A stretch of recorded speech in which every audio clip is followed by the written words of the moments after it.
skrev man om Kiss och alla tokigheter och sånt där. Vad sa fansen också? Sånt där. Det är lite roligt att läsa. Ja, jag är lite förvånad över en del saker.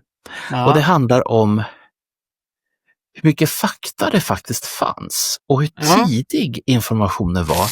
Välkommen till den lättsamma podden Let Me Know om den amerikanska rockgruppen Kiss med Marco och Bernt. Nu kör vi!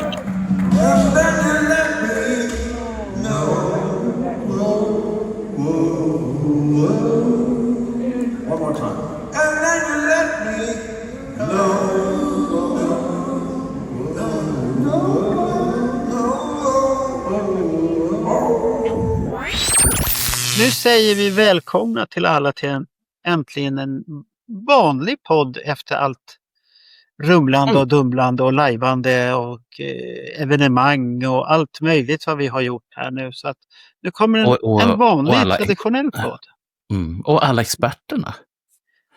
Ja, de sover fortfarande. Det händer lite saker, vattenskador och sen öronskador, att han tappar balansen och sånt här. Ja. Den andra har vi inte pluggat klart ännu, så det var väl du som var lite emot Bruce Kulick där också. Så att om vi ska vara härliga, det var ingen respons när jag sa är ni redo? Ja, det kommer det också. Kanske inte idag och kanske inte imorgon.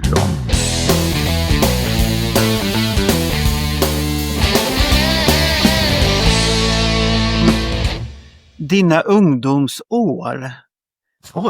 Innan du hamnade i den här bunkern, kallar vi för det nu, den här gången, ångestbunkern som du hamnade i då. Och då gjorde du ju massvis med saker. Du startade en fanclub 76. Det gjorde jag. Slog Anders Tegner och han är sur fortfarande än idag på dig för att du slog honom på det. 45 år senare. Ja, 45. Han är bitter fortfarande. Han fick bara starta Runaways. Och sen fick jag höra utav dem när jag var på besök där att du var ju en riktig fanatiker på att starta fanclubs. Och hade ett antal, och de försökte räkna fram hur många fanclubs var det.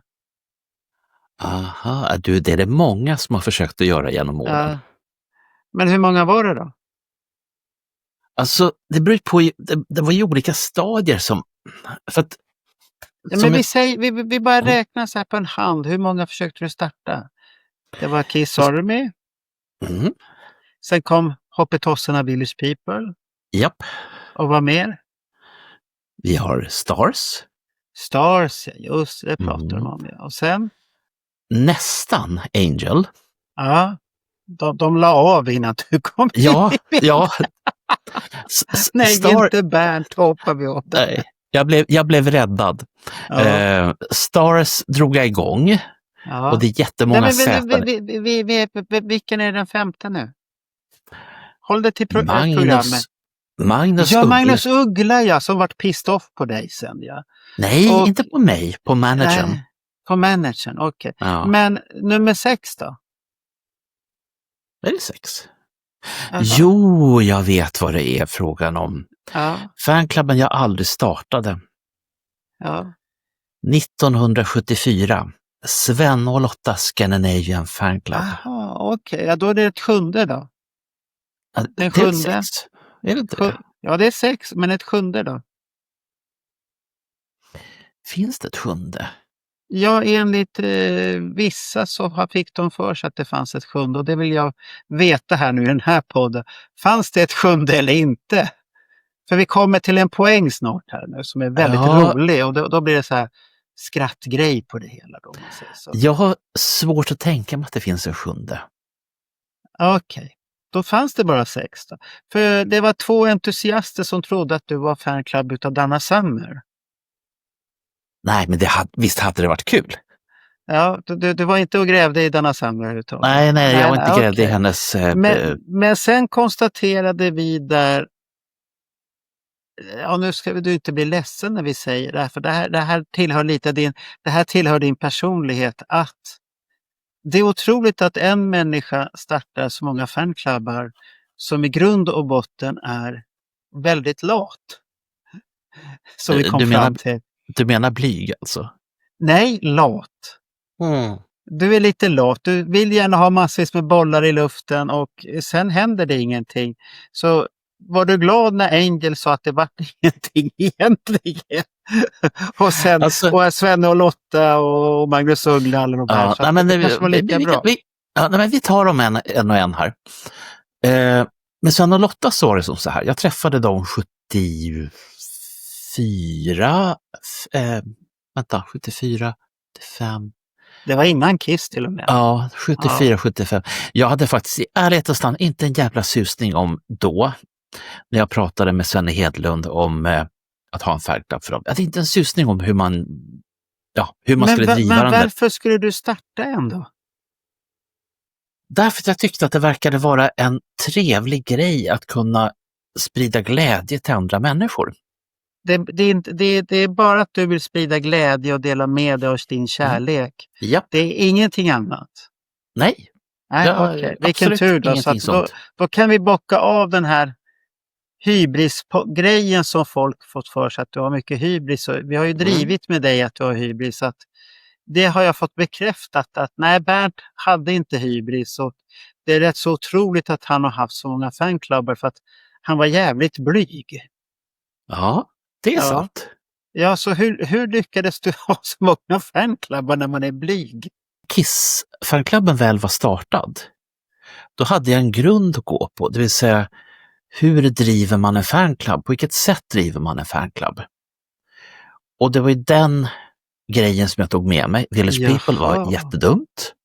Därför att det finns ju ingen som vill gå med i en Village People fanklubb. Varför inte det? De har ju bra låtar. Ja. Men det är två bra låtar, va? Det finns fler. Men grejen är så här att det här har jag pratat med andra som har haft fanklubbar efter det. Jag pratade med dem som hade Queens svenska fanklubb under den här tiden. Och det är intressant för att de sa ungefär samma sak som Magnus Rodin och Mikael Almse säger, som har en fantastisk vlogg eller podd. Vi säger att det är en visuell podd. Ja. Visuell podd. Ja. Och de som hade den svenska Queen-fanklubben i mitten av 70-talet, de sa ungefär samma sak. Det är lögn i helvete att få folk att gå med. Och de var jätteengagerade, de hade kontakt med Queens brittiska fanklubb och så vidare. Och samma sak var det med Stars. Det fanns ingen som ville gå med i en Stars fanklubb. Ja, men de var ju rätt så okända. Ja, förvisso. Och det är kanske därför man ska sprida intresset. Ja, men sen det är ju svårt att sprida ett intresse om man inte vet vad det är. Och sen så har vi Magnus Uggla, där jag faktiskt, hör och häpna, inte hörde av mig själv. Utan vad hände där? Vart du förargad eller?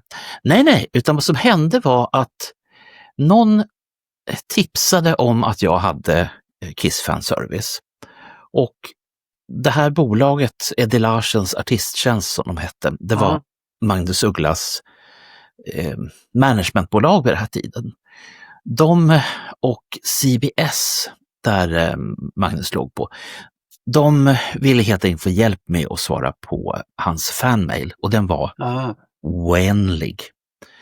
Så att det skulle vara en kombo av fanklubb och några som svarade på hans idolpost. Och under den här tiden så var det jättepoppis med fanklubbar. Det var många som var medlemmar i olika slags fanklubbar. Ja, du tävlade ju med Anders och Jörgen, och sen var det väl några till som hade Sweet och Status Cube och sånt här. Och, så när ni krigade där och sköt på varandra, eller bytte ni bara erfarenheter? Vi bytte erfarenheter i och med att det kunde vara det här klassiska, var trycker du dina tidningar? Hur får du ta på gnuggisar billigare? Hur gör du för att inte få dina rubriker snea? En vet sån här nördfakta. Heta ämnen i fanklubbsvärlden. Vad får jag ta på mina gnuggisar billigare? Glöm förresten, men glöm inte 10cc, för det... Jag har fast en fanklubb för det också. Ja, 10cc. Ja. De har ju bara gjort en låt. De har gjort många, men 10cc, han bodde i Tyresö. Och vem bodde i Tyresö över den här tiden? Jo, Jörgen Holmstedt. Var det han som Och- hade den fanklubben? Nej, utan det var en Nej, vän, jag tänk- en jag vän till tänkte honom. väl. Och den CC fanclub, den var snygg. Jaha. Den fanns inte länge, men det var snyggt. Men när du startade den här fanklubben 76, Mm. ja, Kiss då, och alla vet ju, då vill man höra hur det gick till så får man lyssna på 76-podden när en liten parvel klagar på en konsert och sen går han iväg där med sina högklackade skor och styltar iväg till hotellet och bara går förbi allihopa och ska prata med någon ansvarig för Kiss. Och det kommer, men tyvärr var ju Kiss upptagna i någonting speciellt. De var ju på extra numret som det heter då. Ja. Lite fint. De var lite upptagna som man hade sagt till det. Men du fick ju lite tidningar eller du fick turnéprogrammet och sånt här. Och de var glada och sa ta kontakt med den här så ordnar det alltihopa. Ja, Men, och det gjorde men du. vad hände sen då? Hade du en tidning på en gång sen? Nej, då gjorde jag faktiskt som så här att jag åkte till Rotebro som är en förort till Stockholm. Ja. Och då undrar jag förstås, varför åker man till Rotebro? Jo, det ska jag berätta. Varför gör man det? Jag tänkte som så här att om man ska starta en fanclub så ska man göra det ordentligt och på riktigt. Och så ska man få tips från sådana som vet. Och den största fanklubben som fanns på den här tiden, det var Sweets fanclub. Jaha. Och det är dessutom en av de få fanklubbarna som Hans Hattvik har skrivit om i Tiffany. Så att jag tog reda på de här tjejerna och en av dem bodde i Rotebro. Jag åkte hem till dem. Ja, det var en tjej som hade den fanklubben. Två tjejer till och med. 2 tjejer, det var häftigt. Och de var, i Sweet-kretsar så är de fortfarande legender trots att de inte har haft Sweet-fanclub sedan. Ja, men såklart man är legender om man har gjort någonting, då minns ju alla det också. Ja. Och så jag åkte hem till dem, jag frågade hur gör ni, hur lång tid tar det? Och så vart du utbildad där då, på alla möjliga sätt då? Okej. Och därefter så började jag helt enkelt och försöka fundera på vad skulle jag vilja ha för någonting? Jo, jag skulle vilja ha en biografi, för det fanns ju inte. Och så ville jag bilder på dem utan smink. Det gick inte heller att få, för det hade de ju. Men varför skulle du ha bilder utan smink? Vad var det för begär? Nej, men det handlade ju helt enkelt om att har man en biografi så ska det finnas en fin bild på medlemmen. Det ska stå någonting om vad den här personen har gjort förut, hur de träffades, vad de gör nu och så vidare. Det fanns inte så mycket av den varan kan jag säga under den här tiden. Nej. Och, utan jag fick ju liksom ta det som fanns. Jag kontaktade den amerikanska Kiss Army som hade kommit med sitt andra nummer. För de hade ju lovat att jag fick hjälp därifrån. Jag har en vän i USA som heter Gilda Caserta som dels var inblandad i när fanklubben skulle bli internationellt. Där bland de här personerna på det här bolaget så fanns det en som hade varit utbytesstudent i Sverige. Och hon var ju alldeles eld och lågor över att det ringer en svensk för 10 kronor minuten och säger hej, jag har fått löfte om att få lite hjälp här. Ja, det ska du få. Så hon var ju jätteglad över att få prata svenska. Så att jag får ihop en del material och sen var det där med engelska på den här tiden. För jag hade ju när jag gick i skolan bestämt mig för att jag skulle inte lära mig engelska. Det är bara trams. Jaha. Jag tror att det var i 4:e klass vi skulle börja lära oss engelska. Och mitt resonemang var, ja men ifall de kommer till Sverige så får de väl prata svenska i så fall. Lära sig. Gör som alla andra. Konstiga idéer du har. Jag vet, visst är det sjukt. Ja, det där är ju jättekorkat. Ja. Det är ju så korkat så att okej. Men jag insåg ju det 1976 att det var ju väldigt dumt gjort utav mig. Ja. Så jag var inte superbra på engelska då. Men för att gå tillbaka till den här utbytestjejen. Hon skickade i alla fall över det materialet som de hade och så sa hon det att använd det som du behöver helt enkelt. Men det är ju svårt det där med hur ska man trycka tidningar. Så jag får ihop 4 sidor. En fruktansvärd historia, om jag får säga det själv, idag. Så kommer jag ihåg att jag kom ner med den här, och det här är, vad kan det vara? Jag gissar på att augusti 76 det här. Och då kommer jag ner till tryckeri och de ställer 2 frågor som jag definitivt svarade fel på. Det första var, ska vi registrera tidningen? Och då sa jag nej. Nej, okej. Varför frågar du inte vad betyder det? Nej, jag tyckte att det lät, jag tänkte det där låter dyrt, det vill jag inte ha. Tänk att jag känner igen det här fenomenet från en annan ställe, men vi tar det när du förklarar färdigt.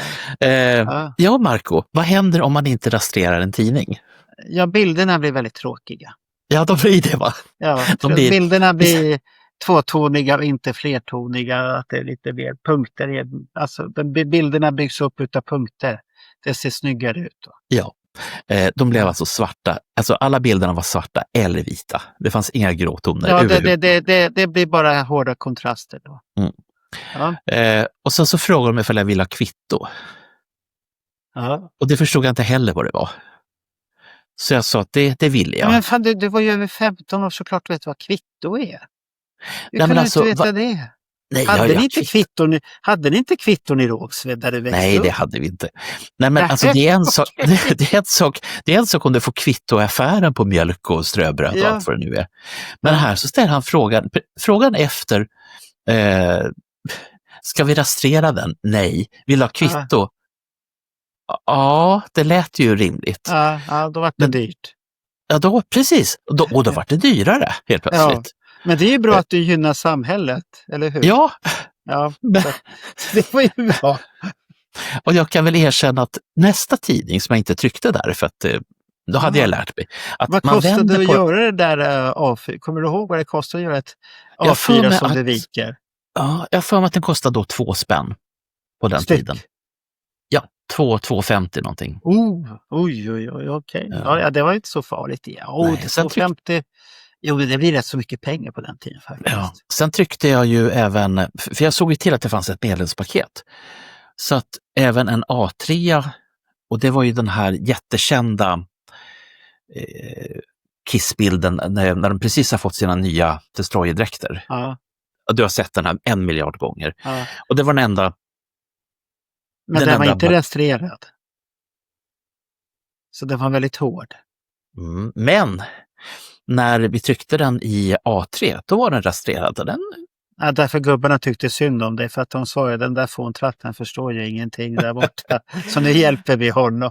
Och den såg ju diskutabel ut. Ja. Men, om jag är extremt snäll mot mig själv så var det så. Ja, men du fick ju ut någonting i alla fall. Du får tänka så, du fick ju ut någonting, och det är ju positivt att du fick ut någonting. Det är inte alla som får ut någonting. Men jag kan ju bara säga, jag kan ju slutföra poängen på det här när du säger att du svarar nej. Ja. För det där har jag upplevt i nutid. När herr Bernt inte riktigt förstår frågan, så svarar han det han tror är korrekt i frågan. Och det gjorde du när vi var på 800 grader, som är en sån här napolitansk pizza. Och då står det på italienska alltihopa. Ja. Och så säger Bernt, nej, jag ska inte ha mjölk på pizzan. Det är inte lätt, ta bort lätt, jag ska inte ha det. Men han läste inte ordet före, och det betyder ost på pizza. Så när hans pizza kom så var den lite torr. Och jag sa, jag tog bort det där. Varför tog du bort osten för? Jaha, var det ost? Ja, det var ost.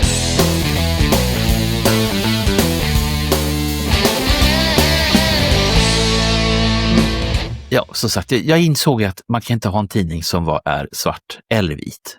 Den ska vara svart och vit, alltså det ska vara gråtoner i den. Och sen efter... Men det är ingen tidning ännu, det är bara ett blad. Man säger vikt. Och så där höll vi på. Det kom till såna här nummer som ett vikt blad, om vi ska vara sådana. Ja. Men vad hette den då? Vad kallar du den för då? Det är fortfarande Kiss Fanservice News. För det var ju news vi skulle ha redan då. Fanservice News. Du hade redan börjat med nyhetsdillandet där. Vad är det? Det måste jag bara fråga dig, för att Du är ju väldigt fascinerad utav nyheter. Du tycker att du tycker det är spännande och du letar upp allt möjligt konstigt. Att Gene Simmons har sålt hus, han har börjat göra cigarrer och fanskap och sånt där. Så där, totalt onödiga nyheter. Men nu gillar ju våra lyssnare att få höra på de där onödiga kissnyheterna. Ja, det är ju blandat faktiskt med några bra nyheter. Men varför har du den här nyhetsstilen redan när du är liten att du måste informera folk vad som händer? Det var ju också som så att i det här medlemspaketet så först så var ju sådana här typ som idolkort, på baksidan var lite kort fakta. De få grejerna som fanns på den här tiden. Men sen så byggde jag på en biografi som började 72. För jag hade räknat ut att Kiss startades redan 72, redan då, och inte 73. Nej. Och sen allt eftersom det kom... Och du var stolt över det, att du hade kommit på att det var 72? Så här i efterhand, för grejen var att den första officiella Kiss-biografin som jag fick, som, när fan kan det ha varit då? Slutet på 76 eller någonting sånt. Jag fick nämligen Casablanca och gå till sitt pressarkiv och bara tömma det. Kopiera. Stod 72 där då? Nej, det stod 73. Aha. Och du frågasatte redan det då? Ja, det gjorde jag. Det där stämmer inte. Nej. Tänk om jag hade fått träffa Sergeant Baker redan då. Ja. Alltså men håll det till planen här nu. Du har inte förklarat det här fascinationen med nyheter. Du försökte hoppa över den. Jag kommer till det. Ja, det kommer till den. Okay. Ja. Och då är det så att när man då har en biografi som ska innehålla det mest intressanta punkter i Kiss-historien helt enkelt. Då måste man ju samla nu för att det ska bli Kiss-historia sen. Så att allting jag samlade nu har jag ju nytta av nu. Då. Okej. Och det innebar ju att jag köpte ju på mig i stort sett alla Kiss-relaterade tidningar som fanns i Sverige. För under den här tiden så fanns det ju tidningsimportörer. Det var rätt så dyra tidningarna på den tiden. Fy satan, ja. Det var inte så populärt hos mamma kanske att du gick och köpte sådana där. Det är en sak. En annan sak var när jag ringde till USA för 10 kronor i minuten. Det kan jag säga. Och när började du famla i storhetsvansinnet att du ska ha en tidning? Det var ju som så här att jag tyckte att det var ganska fjantigt med 4 sidor, alltså en vikt av 4 sidor. Och sen träffade jag Anders Tegner. Ja, han berättade om mötet när han kom till Rågsved. Ja, men den där har han kört med i alla jävla år. Och han trodde att han skulle komma till ett stort huvudkontor och han hade byggt en bild i huvudet. Här. Och så plingar han på och så kommer någon tanig jäkel. Hallå? Och säger att det är en skitunge av samma skrot och korn som han själv. Kan du tänka dig besvikelsen? Ja, han var besviken. Jag vet inte varför han hade fått för sig att det skulle vara ett stort huvudkontor eller någonting. Han har väl varit på Expressen eller något sånt och tänkt att det var bra. Alltså, han tänkte så att han var lite besviken när Bernt öppnade där. Ja. Men det var ju vänner i alla fall. Sen så lärde jag känna, jag kommer ihåg att vi satt där i trappen på Lurstigen 11. Varför satt ni i trappen för då? Vad skulle jag ta in honom för? Det kommer en kille och ringer på och säger du måste fråga så här, varför bjöd du inte hem honom för då? Därför att mamma var hemma. Ja, vad har mamma med det här att göra nu? Det här är ett beslut du själv. Varför bjöd du inte hem honom? Bjöd honom på dricka? Han kanske var törstig, behövde gå på toa. Ja, nej, det är så... Ja, sån var jag. Ja, det är tur att du har ändrat dig på den där biten i alla fall så att du inte är konstig. Nej, men det som hände var ju då att vi träffades, vi pratade Kiss tillsammans. Han hade ju sin lilla specialitet, nämligen att han har varit nere på universaltryck och... Vad sa du? Han hade varit på någonting som heter universaltryck. Och universaltryck var ju de som då såg till att poster kom ut överhuvudtaget. Okay. Och det här är så att han hade fått kontakt på tryckeriet och fick de här ovikta, alltså med passmärken och hela köret. Ja, de är inte utskärda, ingen skärning eller någonting. Det är tryckarken han fick med andra ord. Japp, så att han var helt salig och delade med sig fri. Och jag har säkert bytt till med grejer av honom. Så vad vet jag nu. Så du hade tryckark också hemma då? Ja. Det är lite roligt. Ja. Men det som händer i alla fall, det är att jag får faktiskt komma hem till honom, hör och häpna, i hans rum. Var var det någonstans då? Var det i Tensta? I affischrummet? Han kommer slå ihjäl mig om jag säger att det är Tensta. Ja, det var Tensta. Nej, han har ju jag har pratat, han har bott i Tensta. Jag vet precis var det där rummet är någonstans. Och, jag och några kompisar har stått och tittat in där och sagt att här måste det vara en riktig Kiss-fanatiker. Då visste ju inte att det var han som bodde där på den tiden. Så att vi pratade om det nu sist i torsdags, att det var så lustigt att när jag skulle komma upp till 7:an i Ljusdagsskolan, då har de gjort ska de uppträda. Och då spelar han så här, vad heter det? Ja, man sjunger till musik eller står och mimar till playback. Ja, just det var det jag gjorde. Så han har playback till Alive 2-sidan. Och det är först, det är då jag får höra All America, men de hade sminkat sig, de såg jättetuffa. Och jag bara tänkte, här är en bra skola. Men han gick ju 9:an då och slutade, så att det är rätt så roligt att när jag kommer upp till 7:an, då har han precis slutat högstadiet och gått vidare. Så att det är lite festligt egentligen att 2 kissdårar är på samma ställe. Ja, men på så sätt. Och samma om man vill ha mer kissdårar, så är jag född i Rovaniemi, samma stad där vi har Mr.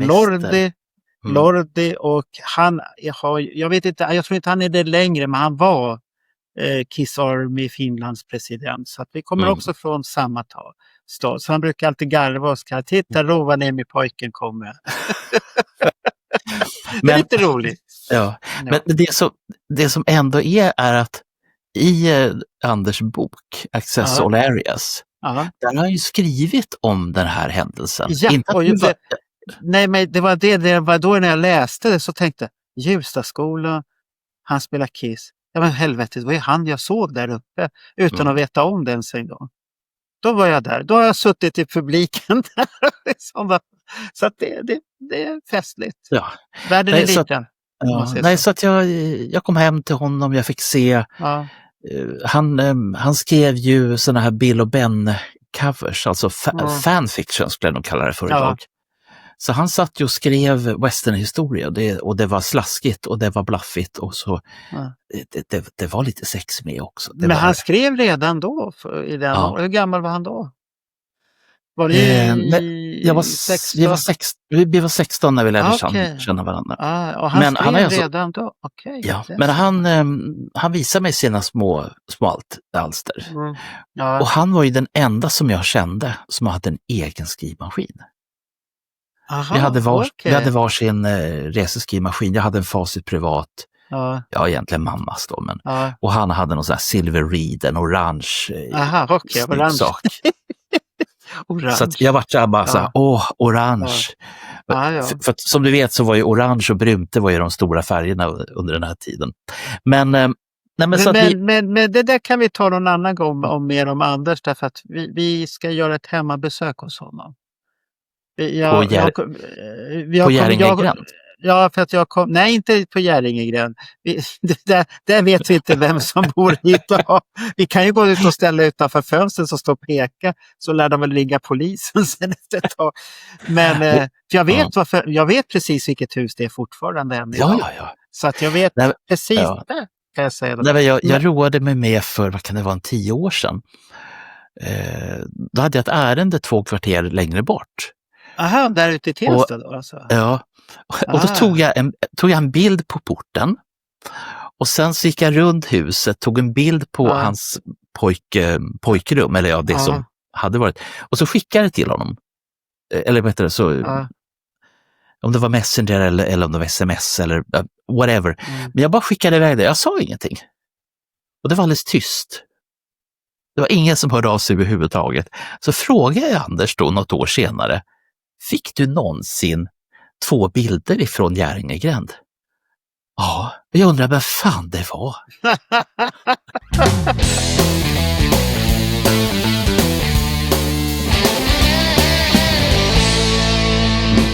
Och då är vi inne på, jag skulle säga, slutet på 77, början på 78.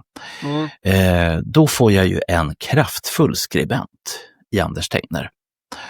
Och det som vi då börjar göra, det är att vi börjar ta de här artiklarna som vi hittar i Hitparader och Cream och allt vad de hette på den här tiden. Och så tog vi det göttaste och så översatte vi dem. Och så satte vi ihop det med rubriker. Ni rippade andras artiklar och översatte? Fy oss. Ja, men gav ni cred till original? Du får leta rätt på de tidningarna. Eller skrev ni ett eget namn istället då? Jag skrev ju inte, om det var en artikel från Hitparade så skrev jag inte Bernt Månsson. Nej. Vad stod det då? Jag tror att om det stod någonting så stod det att från Hitparader, journalist, bludder. Jag tänkte du skrev vår vän i USA. Nej, men sen jag kan säga att gå från 4 sidor till och gå upp till 8 sidor på den här tiden. Oj, vilken utmaning. Nej, men det tar ju, alltså man ska ta reda på material, man ska läsa, man ska översätta, man ska skriva rent. Och på den här tiden så var det ju liksom inte att det liksom kunde gå in i datorn och skriva om texten eller någonting sånt, utan det var ju, har du skrivit fel så har du skrivit fel. Ja. Och då var det Tippex. För att komma nu lite till den här tiden, då vet vi att du har gjort en tidning. Varför har ni döpt om tidningen helt plötsligt då till Ozone? Det är som så här att den hette Kiss Fan Service News. Ända tills jag 1979 fick Aucoin och godkänna fanklubben som en officiell non-profit making fanclub. Och då hette den Kiss Army Magazine istället. Så det var samma. Och men kom det ut någonting på den också, på det namnet då? Ja. Det har kommit ut men det var ju lite så här träigt. Och sen kom det ju den här perioden, den här väldigt tråkiga historien som både jag och Löstegård skulle kunna göra en gemensam podd om. Nämligen Bertie Product Marketing. Han som lurade mig. Engelsmännen. Okej, engelsmännen. Ja, just det. Okej. Så men det är en egen podd skulle jag vilja säga.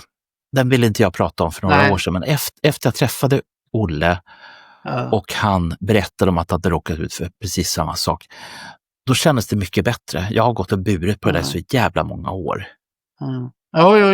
Det vet jag att det var en av orsakerna att du hamnade i bunkern där du hamnade till slut utav den pressen. Men den här tidningen då, när föddes tidningen Ozone som namn? Om vi tittar på det, för jag har ju några nummer, vi ska gå igenom sen ett nummer, men jag har ju den här omslaget på nummer 2. Så att, då är frågan här, ni har ju kommit på någonting Ozone. Vem kom på namnet där? Om jag kommer ihåg rätt nu så hade vi en tävling om vad vi skulle döpa den här till. Och den som vann, det var Ozone. 2 kom Exciter. Alltså Exciter, okej. Ja. Vilket jag har sett i efterhand att det fanns någon, jag vet inte om kanadensisk eller amerikansk. Men det var ju innan Lick Up hade släppts en så lång.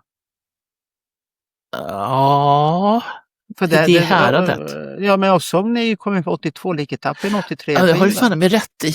Jaha, vad hade de hittat det namnet då i sådana fall? Vet du vad, då kommer jag ihåg fel. Jaha, du kommer ihåg fel. Ja, okej. Annars var det lite häftigt om man hade tänkt det namnet. Men ni har ju ritat här nu och den enda frågan jag har här nu om Ozone här. Är det syftet att man ska tänka på lite nordisk vikingstil på bokstäverna. Hade ni det syftet eller råkade det bara bli så?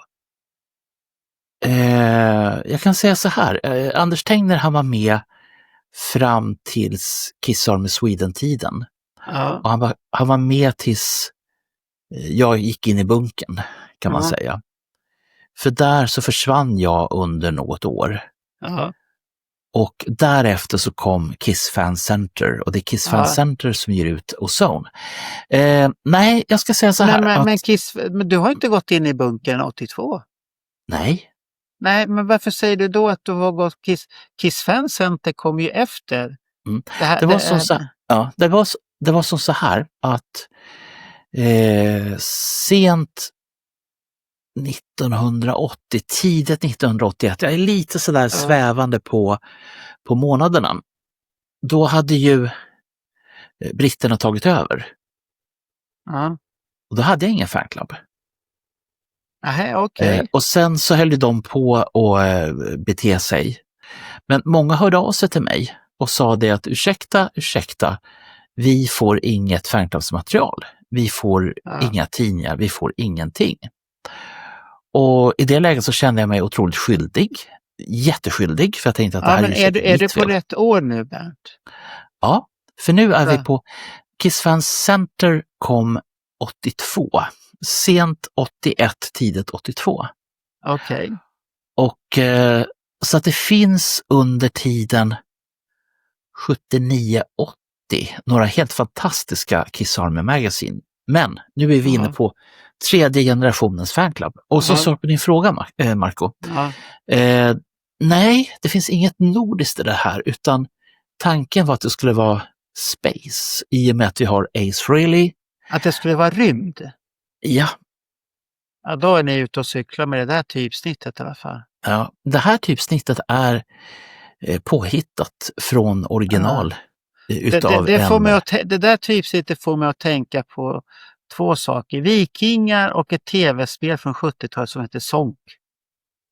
Jaha, nej. Ja, för den har ungefär samma titeltyp som det där. Sonk, man åker med rymd i tjofrä, eller var det Sapp eller Sonk? Jag kanske är osäker på namnet, men det fanns på ColecoVision.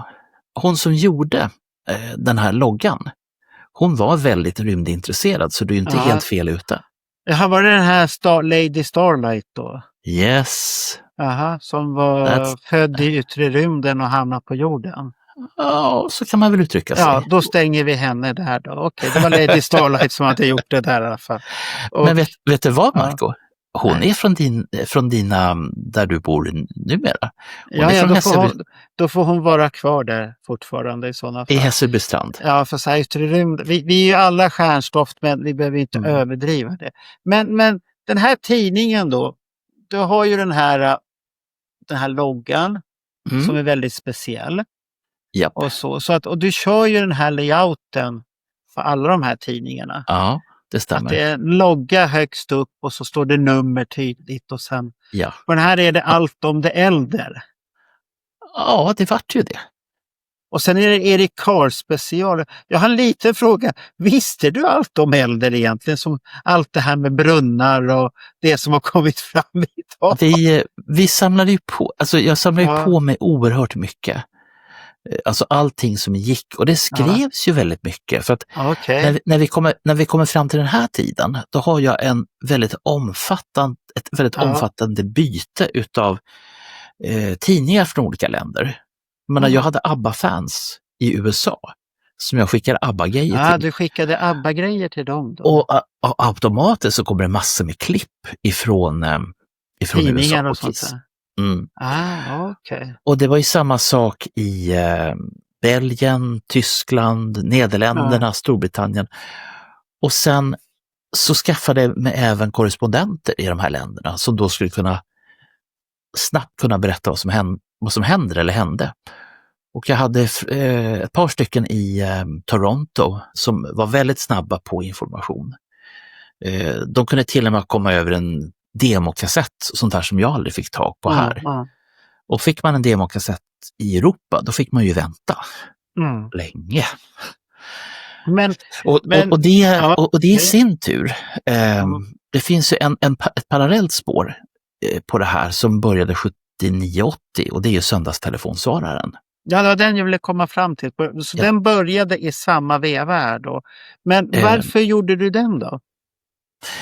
79-80, det handlade ju om att det tog så en jävla tid att göra tidningar helt enkelt. Att tala in ett 5-minuters meddelande. Jag hade ju nyheterna redan. Men det var ju bara, nu måste jag, för det var ju bara 8 sidor du skulle fylla. Hur kunde det ta så lång tid egentligen? Det var inte en ekonomisk fråga att det var lite för dyrt att trycka då, kanske? Alltså det var allting runt omkring. Att samla på nyheterna var inte svårt. Utan i det här läget, var inte det 16 eller 20 sidor den där som du har? Ja, den här var lite fler sidor och så var lite fler, ja.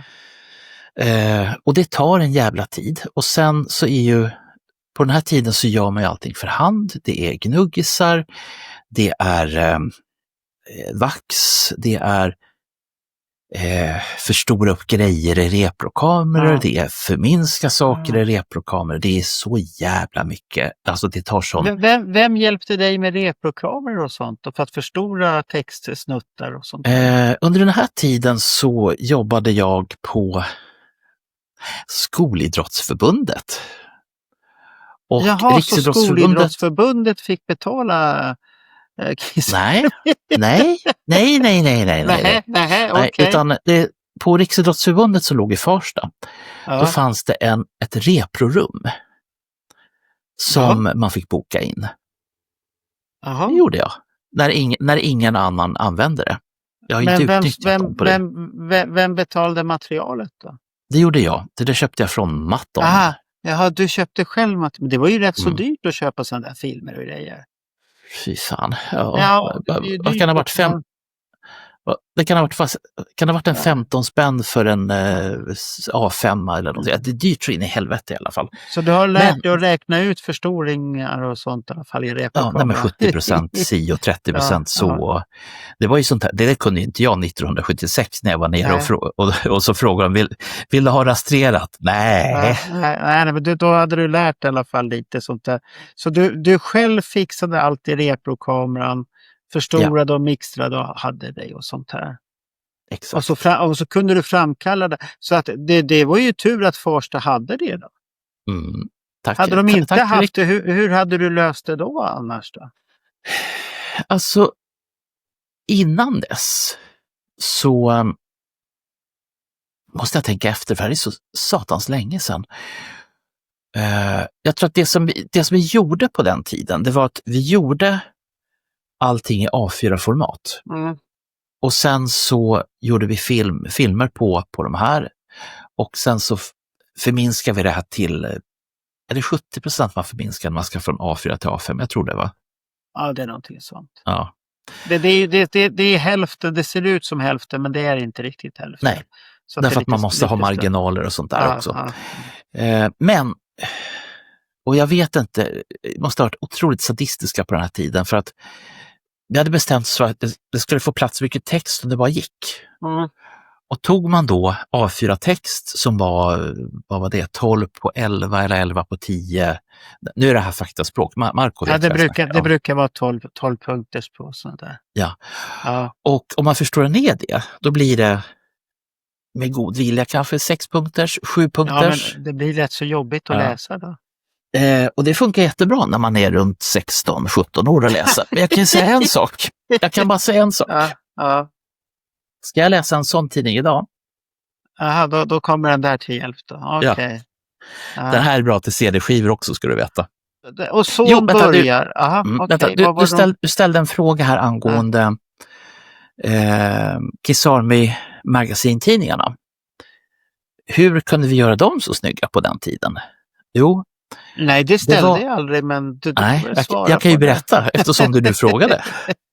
Nej, men under ett par års tid, Anders Tegner, han berättade att han kände en kille som gjorde layouten för tidningen Larm. Larm var på den tiden jag vet inte om man ska kalla det för en fanzine eller inte, men det var den största musiktidningen som inte var professionell. Och då menar jag att inte Tiffany och inte Poster och inte Sonk. Utan... Hette det Larm? larm, ja.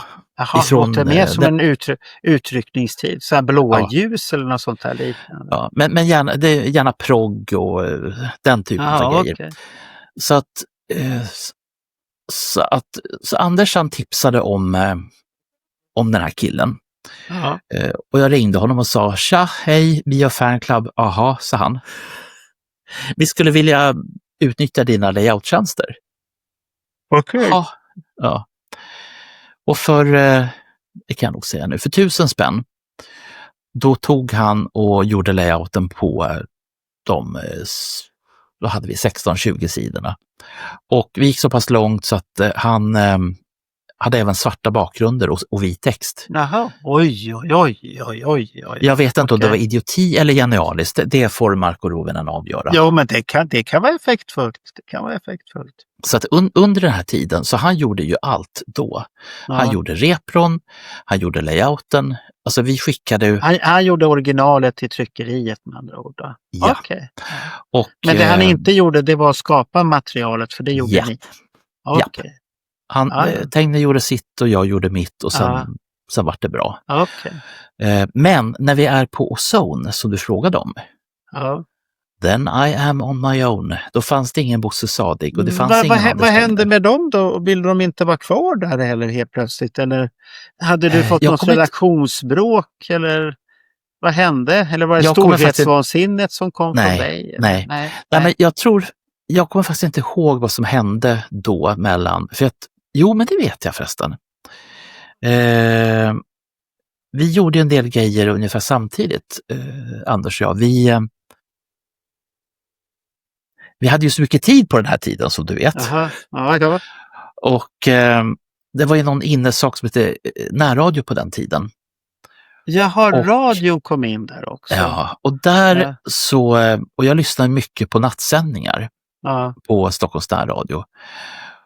Och jag tänkte så här, det vore bra jävla kul att göra radio. Och du märker ju att jag bara tänkte, men det vore ju kul. Nej, det är det här lite så hybrisen, storhetsvansinnet. Jag ska bli bäst.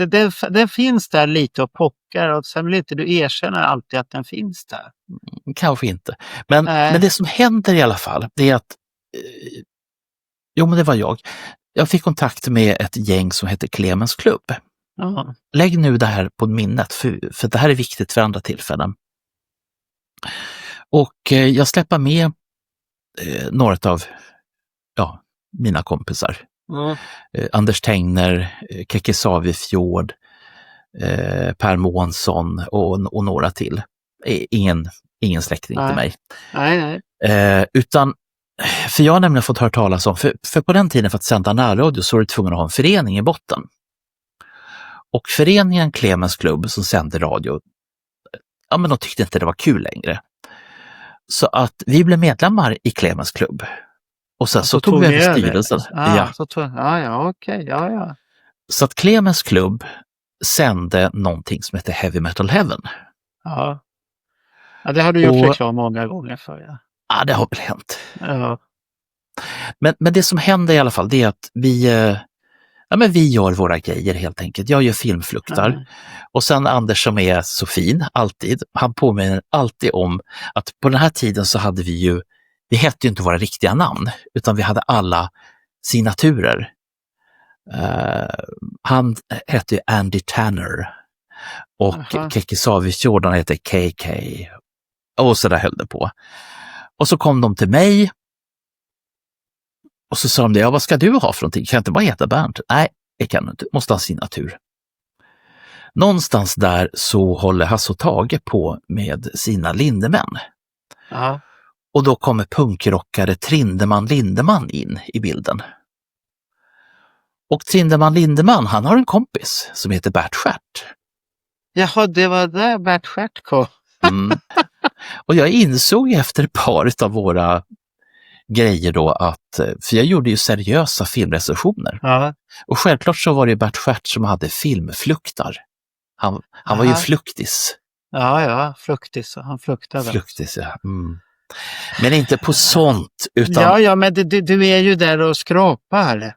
Ja, men ifall någon hade haft någon slags gärna och sagt att du kan inte ha filmfluktare heta Bert Stjärt, det fattar du väl? Det var det ingen som sa. Det är inget, och de tyckte det var roligt allihopa. Ja. Ja. Men så någonstans där runt, jag skulle säga, men runt 82, ungefär samtidigt som... Då slutar alla på Kiss Army och du är ensam kvar då, eller? Typ. För att de fick andra intressen, eller? Jag tror att det helt enkelt handlade om att en dag när jag kom ner till studion så var jag svinförbannad på dem allihopa och bad dem att fara dit. Varför då? Alltså, du har ju tendens ibland att få sådana där raseriutbrott som du inte kan kontrollera riktigt alltid. Du, jag var 20 här. Ja, men du får det fortfarande. Jag har sett dig några gånger när du får det där och då blir det så här, shit, vad är det här för Bernt som kommer? Och det blir orättvis frågor och sånt där. Så att det är inte att du blir arg på någon person, men du tycker inte om att bli illa behandlad och då kan du reagera. Nej, men grejen är att jag har pratat med Anders om det här efteråt. Han kommer inte ihåg varför jag varit arg och gick. Nej, jag fick den informationen också i torsdags. Att han inte heller kommer ihåg någonting. Nej, det är ingen som kommer. De sa att Bernt varit arg på någonting, men vi kommer inte ihåg vad det var. Nej.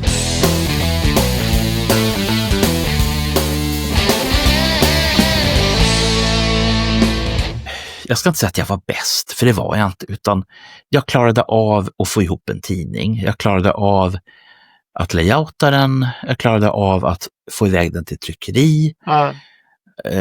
Och så skulle skiten ut. Och det kan jag säga, om det någonsin blir inne och har fanclub igen, lägg ut allting som har med distribution att göra. Alla tidningar ni ska skicka ut, lägg det på någon annan. Gör det aldrig själv. Jag sitter och tänker när du säger sådär. Du säger att det var här... Du har förklarat att det var det här engelska företaget som gjorde att du hamnade i bunkern. Sånt där. Det kan inte vara så att det kanske varit lite för mycket för dig att du hållde på att gå in i väggen. Du har aldrig tänkt på det? Alltså det är ju olika grejer i det här. För att du ska ju tänka så här, att du har Kiss Army Sweden är ju fram till slutet på 80. Där någonstans så kommer britterna och tar över. Och det har inte jag fattat. Eftersom jag var dum i huvudet. Och sen så blir det allt jävla strul, så vi ska ta en separat podd. Och som sagt, sen så småningom så hamnar vi ju i att folk hör av sig. Och då sätter du igång och gör tidningen. Men resultatet blir att den här tidningen håller ju sig ett tag tills du bara bommar igen och går ner i bunkern. Ja. Och det är det jag menar, att det kanske var så enkelt att allt det här drev fram till någonting, att du bara gick in i väggen egentligen. Utan att du själv har tänkt på det. Jag tror faktiskt det. Jag vet inte. Jag vet bara att alltså de sista numren vart ju svårare och svårare att hitta ork till, helt enkelt. Ja, men det är ju att ångesten kommer, det är jobbigt, folk tjatar, det är press och du är bara själv och du har ingen hjälp och då blir det ju jättejobbigt och sånt där. Så att den tar ju bara, du har ju själv förklarat för när jag frågade för länge sedan, att det bara tar slut.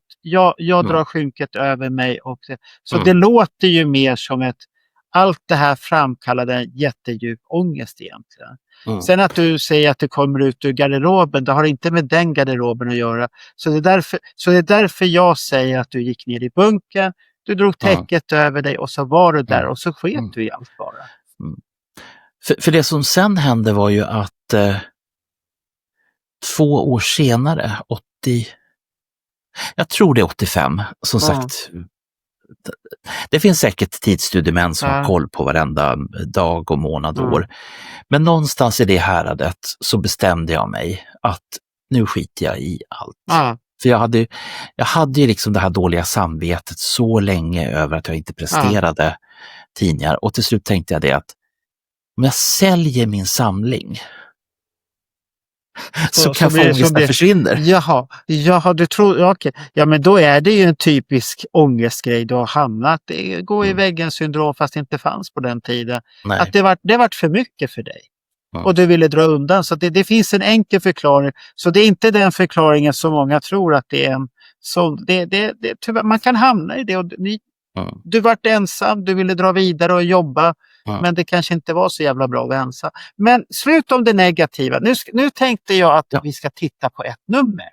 För att det är lite roligt att kolla på ett sånt här nummer. Vad Bernt och jag. Och då har jag ett nummer här nu. Ja. Och det är den här Ozone nummer 3. För den har jag hittat nämligen helt och hållet på nätet här. Och den är lite rolig på det sättet. Den är ju uppbyggd. Syns den bra där nu? Ja då. Ja, den syns bra. Du ser också att den är omritad loggan från den förra. Ja, du har ju fyllt i igen och det ser inte ut som runor längre nu plötsligt. Så att du har ju tagit bort någonting där. Och du är Ace kvar i Kiss. Och först tänkte jag när jag läste, är Ace kvar i frågetecken? Jaha, han har tänkt ordet Kiss där bakom. Ja. Du har tänkt till lite där också. Du var kreativ. Men det var ju inte den bästa bilden för det egentligen. Nej, men så här var det på den här tiden, Marco.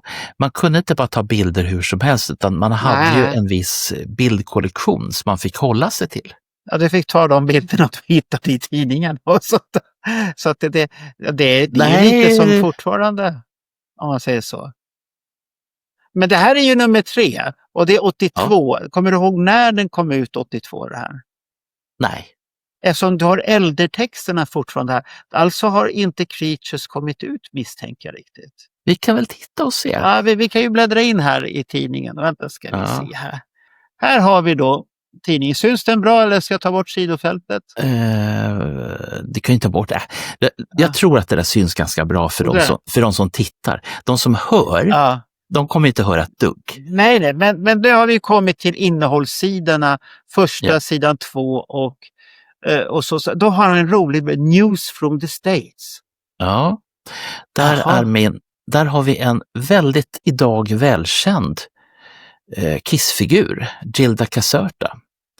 Hon är utbildad journalist och hon har jobbat på allsköns tidningar. Och sen, hon hade ju jättemycket Kiss-kompisar under den här tiden. Och hon var jättebussig, jättegenerös, jättetrevlig och drog ett ganska tungt lass när det gällde att göra en engelskspråkig Kiss fancenter. Och till och med så skulle vi starta söndagstelefonsvararen på engelska. Oj. Hör och häpna. Varför ville hon ha det? Jag ville och hon sa ja. Så hon tyckte att det var kul. Och här har vi liksom direkt, vi har Gilda Caserta. Hon var en av korrespondenterna.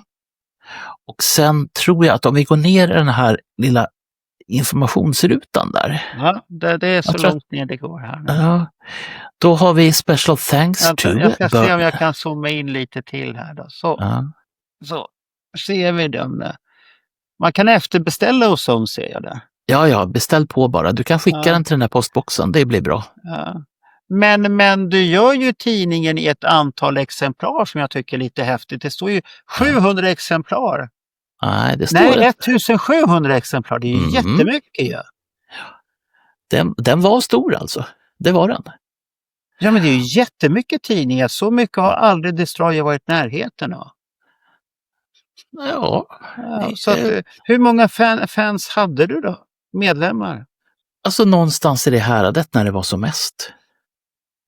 Och jag hade alltså fler medlemmar i Kiss Fan Center än i Kiss Army Sweden. Och det tycker jag är lite spännande. Ja.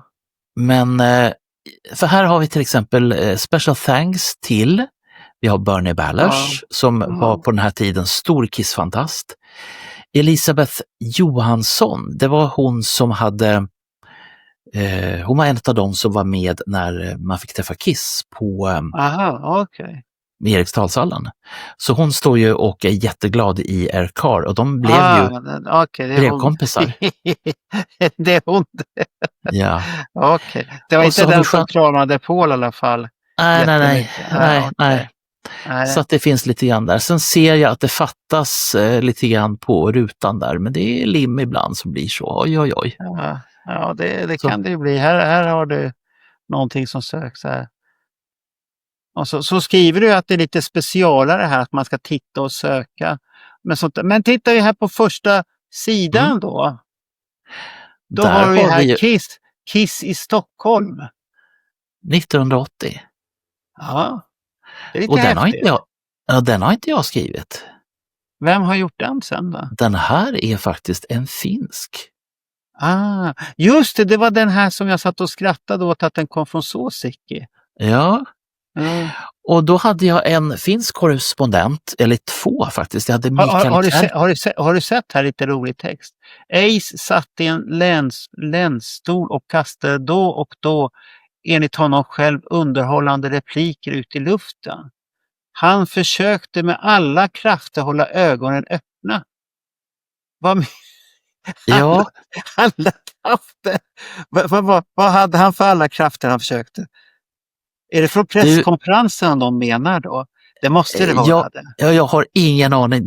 Jag tar inte ansvar för den artikeln. Det ska du ha väldigt klart för dig. Alla krafter. Men det här, och sen kommer det mer här. Ace kalkvita hy. Ja. Berättade allt om hans... Är det en doktor som har skrivit det? Ja, det här är presskonferensen, Marco. Det här är presskonferensen i Stockholm. Men det är ju någon som har observerat det här. Ace kalkvita hy berättar allt om hans levnadsvanor och beslöt att lämna honom. Och jag beslöt att lämna honom. Hon vill inte intervjua stackaren. Nej. Men så att det här är det är den artikeln som Suosikki skrev och hade med i tidningen Suosikki. Ja. Och Mikael Kärkinen tyckte att det var så jävla bra den där, för den beskrev men hela... Du har ju här, Peter är en familjemedlem fortfarande. Ja. Vi har bara en ny trumbis. Det var ju också ett sätt att kalla Erik Karl för. Vi har bara en ny trumbis. Men det finns ju den här perioden, vi har ju pratat om det här, nämligen kring varför fick de egna sminkningar istället för att de vart The Catman och så vidare. Jag har äntligen hittat året när Paul Stanley säger det här för första gången. Och det är på den här, vad fan heter det, Metaforium eller Metadon. Han som ger ut de här årskrönikorna över Kiss. De där, okej. Ja. I den sista krönikan som är för åren 2000 och 2002, där kommer det för första gången. Där kommer det, okej. Och det är när Peter Criss håller på och bråkar och man har en sättning som består av Eric Singer, Ace Frehley, Gene Simmons och Paul Stanley. Bara det är ju en sättning som heter duga. Men det är ju roligt att du ändå har försökt använda, eller att ni har använt den artikeln på det sättet. Men vi bläddrar vidare till nästa sida här då, så ska vi se här. Vad du hittar. Då kommer ju då fortsättningen på den där artikeln. Ja. Miljonshowen i stan av Maria Bergman. Ja. Det var hon som hade blivit vän med Erik Karl då. Var det hon? Nej, det var inte hon. Det hette Johansson. Det var Elisabeth Johansson. Maria Bergman är vid den här tiden, bor fortfarande, och nu blir det skvaller. Det här kommer jag få fan för, men det här får vi ta, för det är gammalt och preskriberat. Maria Bergman var då ihop med, vi träffade en fotograf i lördags. En långhårig fotograf, kommer du ihåg det? Det var han som hade fotograferat för Okej. Ja. De var ett par under den här tiden. Jaha, så där ser man. Okej, vad se vad världen likt. Ja. Och sen några år senare så flyttade hon till London och blir guide. Och sen så går vi vidare i tiden och då hamnar hon ska gå på konsert och titta på ett visst välkänt tyskt pop eller rockband ska jag vilja säga. Du vet vilka jag tänker på, va? Nej. De som har den mest spektakulära showen av dem all. De åker runt på Menar du Rammstein? Nej. Ja, jo. Aha, okej. Hon åker till Berlin för att titta på Rammstein, Ja. som hon redan tycker om. Och sen blir hon kär i Berlin och sen är hon kvar i Berlin sen Ja, så dess. hon hittade sig själv i Berlin där. Ja, Det är många som gör det, att de hittar sig själv i Berlin. ja. Det är Så något den farligt här, med- ja, så den här skrev Maria Bergman till tidningen. Och den fortsätter ju här långt då. Ja. Så titta, Jaha. det är ju fan. Det är sån här Dagens Nyheter-grej, det fortsätter. Men du gör ju ett fel här man inte får göra faktiskt, Bernt. Men det... Du menar att man gör horungar? Nej, det är inte horungen, det är en klassiker. Den kommer det hår ibland. Och den är svår att bli. Men det är det här att du har ju avslutat en artikel här halvt. Att du inte hade en bild här på nedre kanten eller en bild på överkanten och texten under och sen börjat med miljonshowen på den här sidan med en bild eller något sånt där. För att här är väldigt mycket text. Ja. Men du gör ju inte som... Nu ska vi inte hänga ut. Jo, vi ska hänga ut. Julian Gill här lite här nu. Att du har i alla fall 2 spalter. Och det måste jag ge beröm för, att du har 2 spalter. För det där har Julian fått lära sig hårda vägen. Att det är lättare att läsa när det är Fan, det är synd för att han skriver bra, men han gör det lite jobbigt ibland för sig där. Vi ska se, då går vi på nästa. Här har du någonting special här du har gjort. Som jag inte riktigt förstår vad det är. Varför har du gjort en sån? Nej. Jaha, nu kan man bläddra här. Vad är det här för någonting? Helt plötsligt kan man bläddra där och sen kan man inte bläddra där. Jaha. Jag blandar inte in mig i dina program här nu. Det här är du som... Jag hatar så här program som Max ska... På PC är så här bildbevisare mycket enklare. Nu går vi tillbaka så och ge fan och rulla. Nu ska jag inte rulla. Och så ska vi förstora lite. Lite till. Ska vi se. Jag använder piltangenterna för säkerhets skull. Här har vi då. Det här är ju lite typiskt Bernt egentligen. Varför säger jag så om det här? Varför säger jag att det här är typiskt Bernt? Här finns det topplistor och jag har ju bett att folk ska skicka in sina favoriter. Ja. Och den där är ju ganska bra. Kolla på plats 9, The Oath på favoritlåtar. Ja. Och vad har vi lite längre ner på 13:e plats? Feel Like Heaven ifrån den här lilla plattan från 80. Ja, det är konstigt. Och sen kan du kolla på favoritskivor. Alla i 2 är etta fortfarande. Ohotad i den här. Killers är ny. Och det äldre. Ja. Sen Destroyer har gått ner. Första Kiss är på delad 9:e plats fortfarande. Ace Frehley är det enda soloalbumet som är poppis fortfarande. Och favoritmedlem Ace Frehley. Ohotad detta. Ja.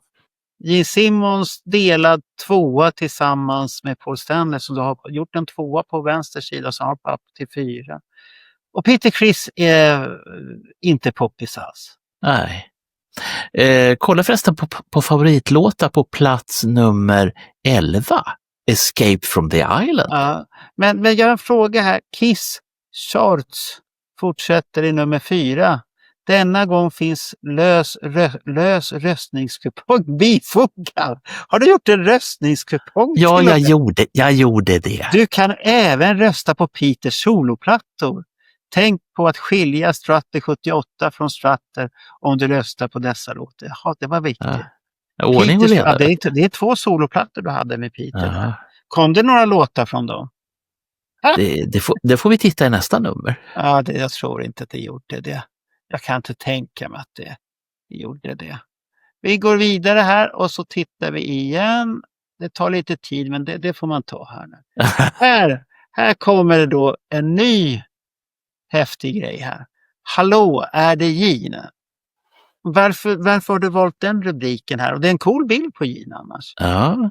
Den är rastrerad för den har ju gråtoner och grejer här. Ja, vad fan, tror du inte jag lärt någonting på 6 år? Och så, vem har tagit den där bilden förresten då? Det vet jag inte nu. Det är en bra bild ändå. Det är en jävla För bra skärpa på Ja. den ändå, eller om det är Ja. svartvita som gör att det är bra skärpa. Paul står bakom där sen. Ja, med sin Ja, lilla det är gitarr. lite häftig bild ändå. Men hallå där, vad är det här för något spännande fråga?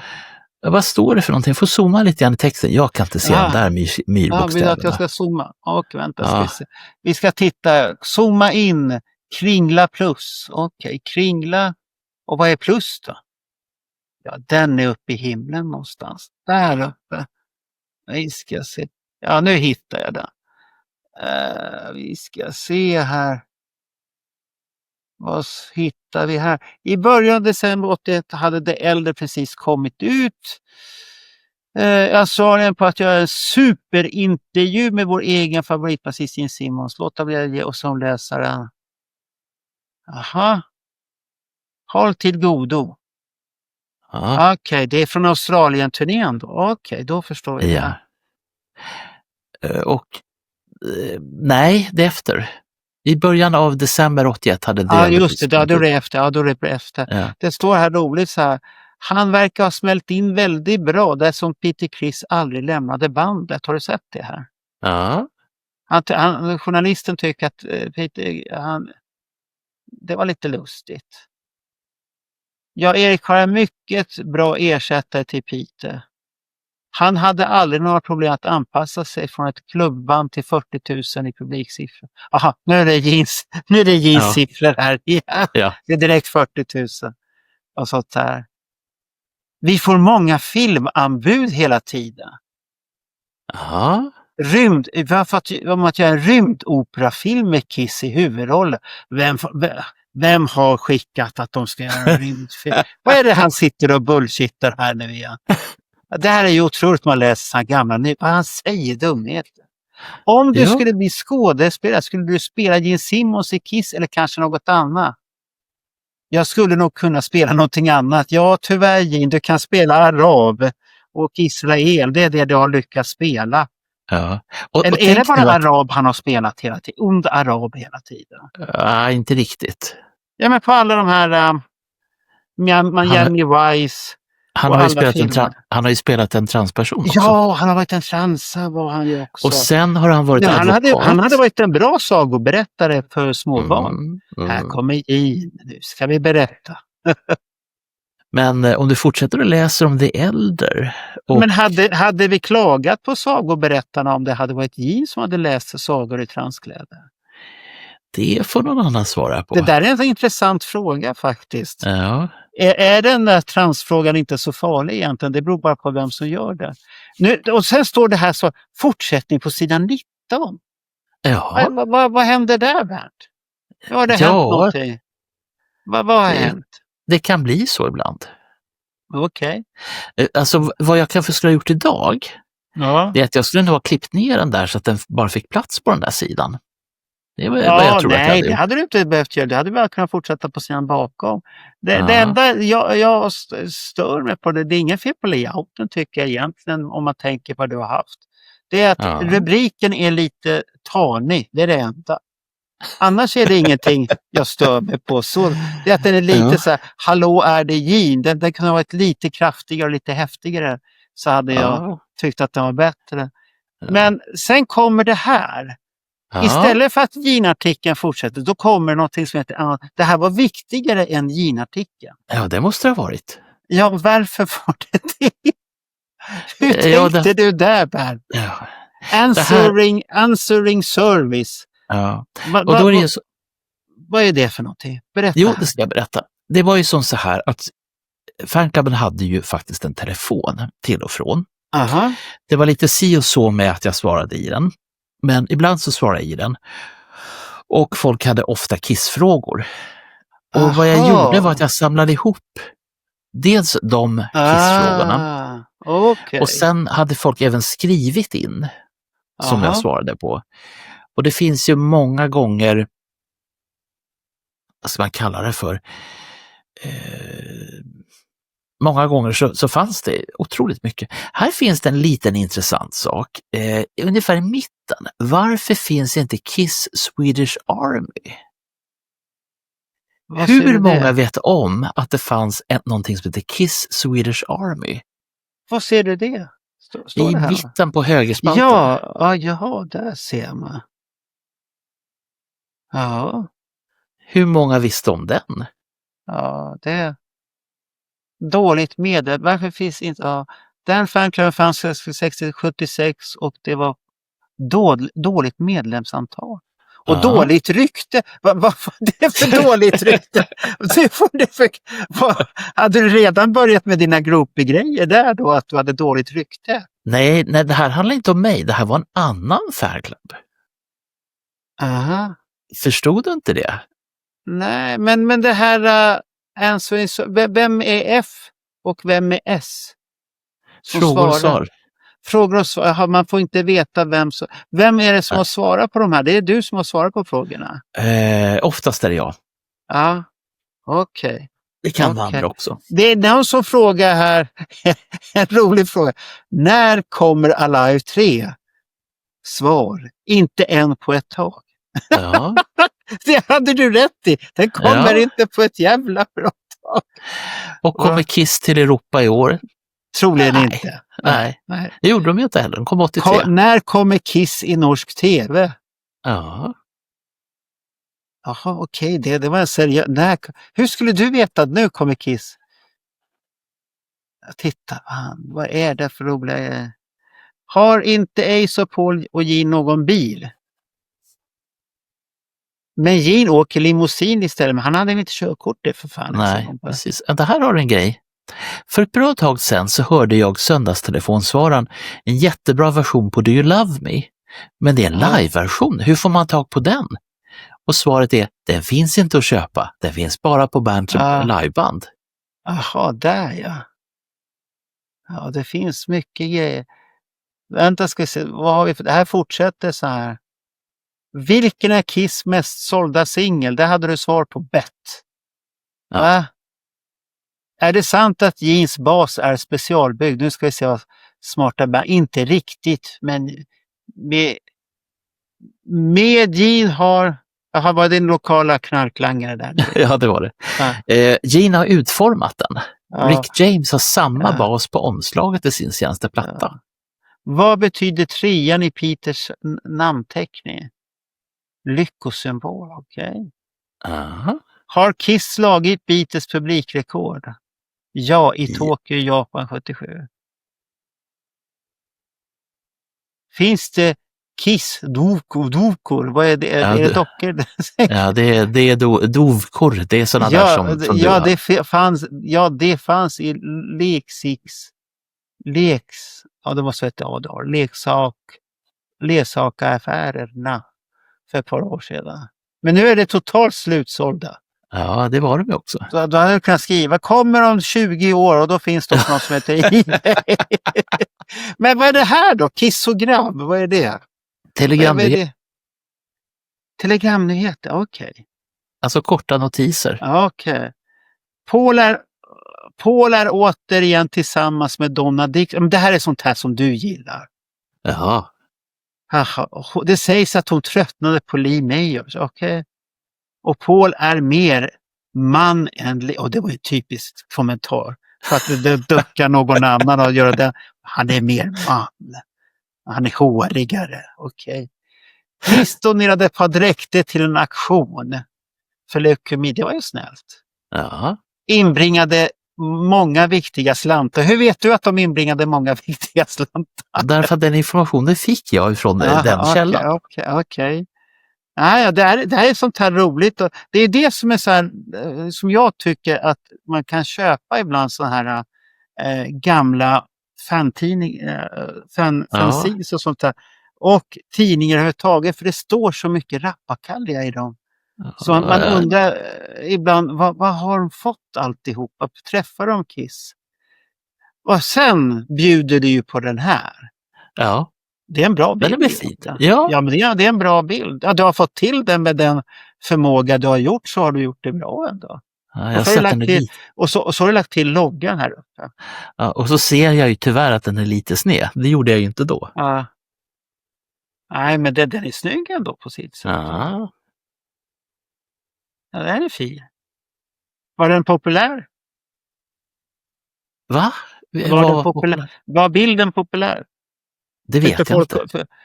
Kommer jag inte ihåg. Eller var det mycket diskussion om det här Pauls pannband? Nej, men det var ju snack överhuvudtaget att alla var ju så jävla besvikna för att den här hårdrockplattan inte kom. Det är ju det som allting... Jag tror inte man stör sig så jävla mycket på kläderna. Hade skivan varit hård så hade vi accepterat det där, tror jag. Ja, jag tror det. Absolut. Men vi ska ju få höra sanningen den 6 december. Du hörde ju vad Alex sa där vid frukostbordet när vi satt och jag sa det här blir ju våndas. Nej då, du kommer må bra. Och jag bara, okej. Ja, då ska vi titta här. Nu kommer vi till tunga sidor här igen. Ja, och se att jag ligger före i tiden också. Tyckt i pressen om Kiss. Ja, det här var ju en liten unik grej. Vänta. Jag ska förstå det här lite så att vi hänger med här lite. Ja, nu kan du berätta. Jag prenumererade nämligen på pressklipp, vilket var jävligt intressant. Så att här har vi, vad skrev man om Kiss i våren 1982? Ja, du har ju Värmlands Folkblad här 27 april 82. Det här är bara bra grejer. Där får Kiss på pälsen i en insändare som berättar hur hemska skinheads kan vara och råna barn på biljettpengar till en jämkonsert. Och det är något som är fel här. Men vad har det med Kiss att göra? Ja, därför att de fick ju fan för det här som hade hänt. Jaha. Det var det som... Aha. Det var det som var okej. Sen en seriös skriven artikel i artikelförfattaren får själv svara på vad som gäller eller inte. Men väl värd att läsa. Var det den här som var här nere då? Japp. Ja, det måste det vara, för du har gjort ett kolon här. Kiss tappar maskerna. Hade de gjort om, eller du som har satt dit SS? Nej, den där är från artikeln. Varför har de satt dit SS? Det där är ju nazistsymbolerna. Ja, jag vet. Det där har ingenting med Kiss. Det där har ingenting med Kiss att göra. Nej. Ja, det där var dåligt utav tidningen, tycker jag. Det där fick mig direkt att tänka på SS, för den är ju vinklad. Han har ju snott dem direkt härifrån. Svindlande rykten har genom åren gått att den amerikanska Kiss skall splittras, jaha. Det började efter en konsert i Philadelphia, USA 78. Ja, det var ju de här soloplattorna. Det var ju därför de var tvungna att göra soloplattorna, för att de skulle lugna ner sig. Och det har vi förstått i efterhand att det var ju rena bullshit. Ja. Tack Alex och Carl att ni har rotat fram det. Det var ren bullshit alltihopa det där. Ja, men det här har ju stått i tidningen 1982, så det måste ju vara sant, eller? Ja. Jo, men det är ju det som är det. Då kan de inte skylla på internet här. Nej, för det fanns och inte oj heller. Nej. Så att det går inte att skylla på någonting där. Då ska vi se vad det var på motsvarande sida här då. Är det ännu fler artiklar? Ja, det fortsätter det skvall. Ja.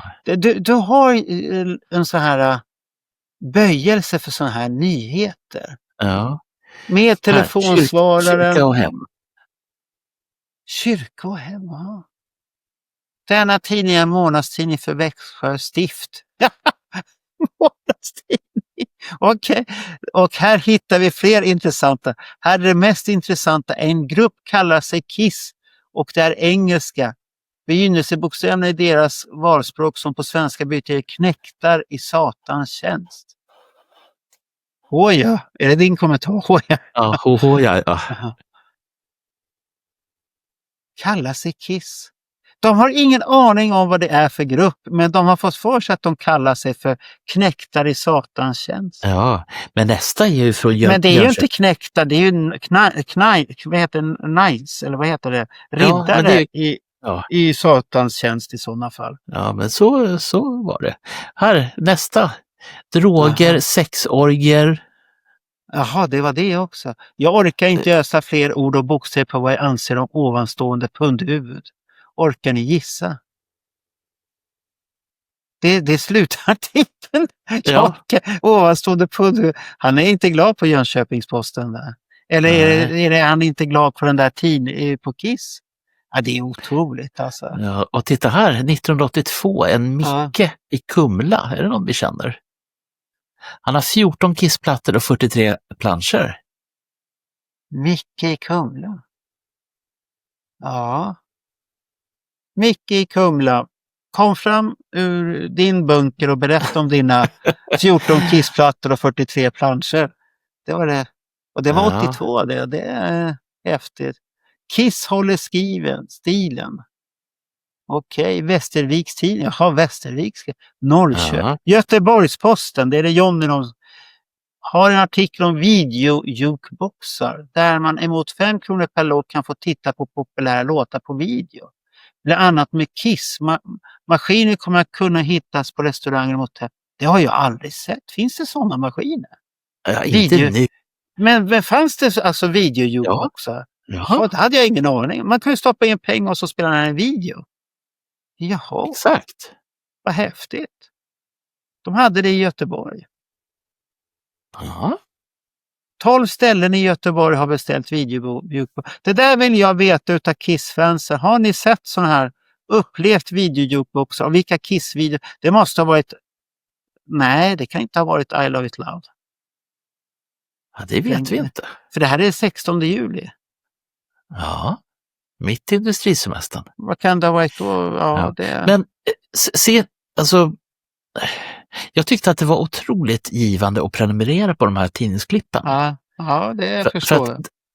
För att folk trodde ju att det skrivs ingenting om Kiss i Sverige, men det var ju det det gör. Och det var det du visade med det här tyckt, inte tryckt i pressen. Varför skrev du tyckt i pressen? Nej, men Ja, de har ju man har ju tyckt. Ja, okej. Då bläddrar vi. Nästa sida här då. Finns det fler sidor? Ja, det finns fler sidor, Bernt. Nu kommer en sida till här. Ja, titta, där kommer fortsättningen på artikeln. Ja, det var väl bra. Kort om Australien. Och sen In Memory of Ace Frehley.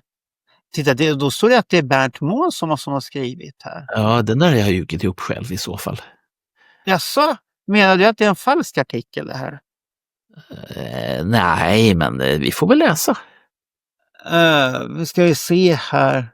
Jaha, det här det kommer. Tyvärr så måste vi meddela att Ace Frehley definitivt har lämnat Kiss. Aha. Det har hänt tidigare under åren att Ace varit nära att lämna Kiss. Men han kommer ju till presskonferens, men du påstår att han har lämnat Kiss här. Jaha. Enligt uppgift Jeans kompis Bob Kulick som spelar solgitarr. När var de på pressresa? Var det på våren? Det var på hösten tror jag. Hösten var det väl, tror jag. Det var väl hösten. Ja.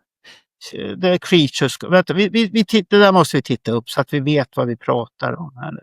Så det är ingen som ringer här in till oss och säger att nu har ni pratat.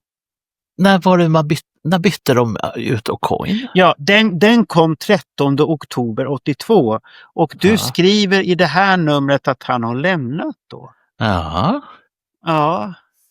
Hur kunde jag veta det? Men så skulle ha inletts i slutet, så skulle ha inletts i slutet av oktober. Turnén inställs i vilket fall som helst inte utanför kommer att senare läggas. Men du har ingen aning om Vinny här. Nej, för han finns inte som namn. Nej, men har de varit här? Är det ett sent nummer där eller inte? Det här jag skulle tro att det här är sommaren. Kanske augusti. Ja. Om jag får gissa. Ja. Men du har dömt ut att Ace är borta för gott. Ja, han håller ju på med ett soloprojekt. Det står ju här. Då måste det vara sant. Ja, men det är konstigt. Var fick du den informationen ifrån? Det står ju ganska tydligt att det här är ju från deras management. Du menar att det skulle ha kommit där att Ace... Men han hade ju inte slutat. Nej, men då hade han det. Notera att det även står att det är Jeans kompis Bob Kulick som spelar på skivan. Det var inte känt då.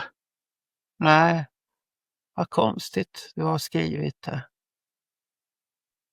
Ja, det var konstigt det där. Intressant. Ja, så här i efterhand. Ja, intressant efterhand. Vi tittar här nu så får det fortsätta på den här sidan då. Du har ju Ja. någon spalt här nu.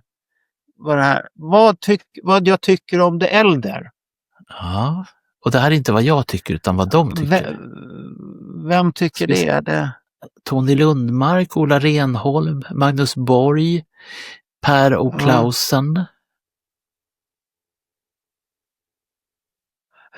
Göteborg påminner lite om temat Mot alla vindar. De som inte vet vad Mot alla vindar är så var det en populär serie. Åkte de till Australien eller vad gjorde de för något på den där serien? Eller var det bara bittert engelskt? Alltså jag säger så här, pass på den Marco. Men det var en serie i alla fall. Han var ju jättepopulär, han den manliga skådespelaren i Sverige i alla fall. Det var ju för att han var så lockig och fin. Ja. Vad jag tycker om Kiss Killers. Idag kom Kiss nyaste Kiss Killers. Vad har du sett? Roten Därlig? Jaha, det är icke detta. Jaha, det är en jävla norrman eller vad är det för någon som har skrivit det? Ja, men det här är alltså det här är medlemmar i Kiss Fan Center som har skrivit in vad de har tyckt om det äldre. Ja. Han tyckte i alla fall att de 4 nya sångerna var härliga. Mm. Bra Norge. Ja. De 4 nya låtarna är superbra, säger Ola Renholm också. Känner vi igen namn? Magnus Borg. Peter Nordin. Vi borde ju känna igen de här. Tony Lundmark. Ja, Magnus Tony Lundmark känner jag igen. Tony Lund. Kan det vara den Tony Lundmark som... Det tror jag. Så du tänker på han som åker till Japan jämt och ständigt? Ja. Kan det vara den Tony?